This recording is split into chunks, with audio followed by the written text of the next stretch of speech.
Introducing the African Diaspora News Channel app, your gateway to stories that's overlooked by the corporate mainstream media.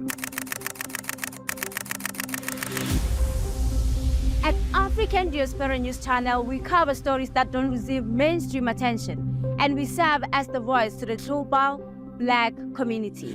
We are committed to informing and educating through the power of media, connecting the African diaspora one story at a time. With our platform, we're helping to end injustice by exposing it. Join us in standing for excellence in journalism and serving our community. Download the African Diaspora News app today. Despite the Land Expropriation Act going on in South Africa, Ibrahim Traore did not give a hoot about it. He went on with making a new land reform. Let's watch this and come back to discuss. As 2025 begins, Burkina Faso's revolutionary leader, Captain Ibrahim Traore, has delivered a decisive blow to foreign interests with a historic land reform policy that is reshaping the economic and political landscape of the country. Under his leadership, the Burkinabe government has taken full ownership of all land, making it legally impossible for foreigners to hold title deeds.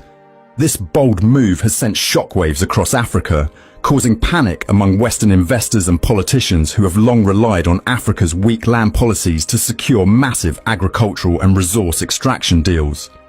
While critics have rushed to label this policy as dictatorial, the Burkinabe government has firmly defended the decision, arguing that it is a necessary and strategic measure to safeguard national sovereignty, prevent land exploitation, and ensure that the country's resources are used for the benefit of its people. On February 5th, 2025, the Burkinabe Council of Ministers approved a groundbreaking land reform bill that permanently shifts land ownership from private hands, especially foreign entities, to the government of Burkina Faso. The bill was formally enacted in a meeting attended by President Traore, where Minister of Economy, Dr. Abubakar Nakanabo, outlined the key objectives of the reform. Through this bill, land now belongs to the state, Minister Nakanabo declared. The bill introduces three major changes to Burkina Faso's land ownership system. 1. The state now owns all land. No individual business or foreign entity can claim absolute ownership of land. 2. Foreigners are barred from holding title deeds. They can no longer inherit or permanently control land in Burkina Faso. 3.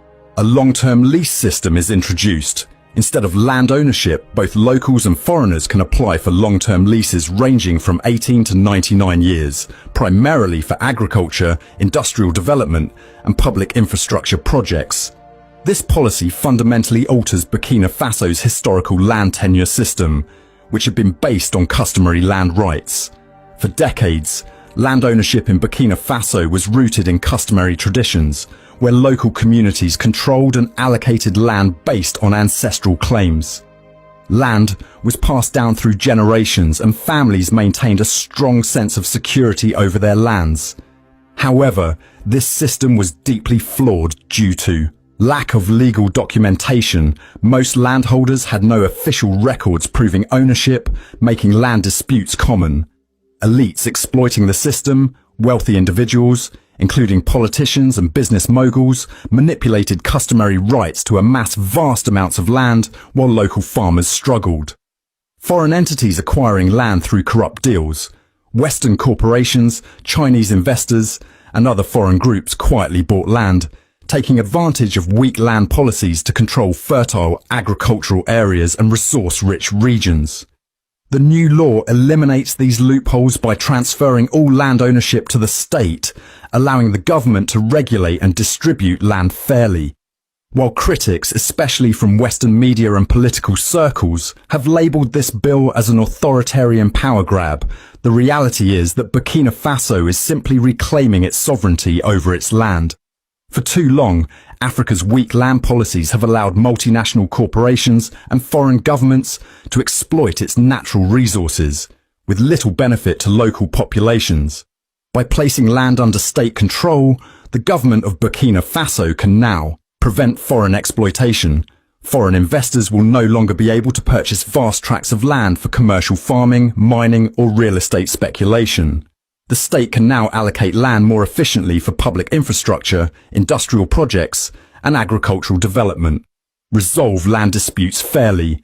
By centralising land control, conflicts between farmers, herders and indigenous communities can be better managed. Oh well, you've seen it all. Ibrahim Traore is making a bold move. This is a bold move, saying there is no place for external influence or external power. There's no place for Western power. There's no place for anyone to come to their land to take land that is theirs. And I'm wondering why there is dispute. I'm wondering why they're not happy with this reform. Because let's face it, if you do not have ulterior motives for getting this land that are not yours in the first place, why would you say what he's doing is wrong? He's doing it for the good of the people. And Africa needs to understand that they are of themselves self-sufficient. They are sufficient of themselves. And these guys actually benefit a lot from Africa. So Africa needs to know that. And then girdle up their belts and go about their activities without having to depend on these people. I love what Ibrahim Traore did. We've seen it all, we've heard it all. This is a bold move.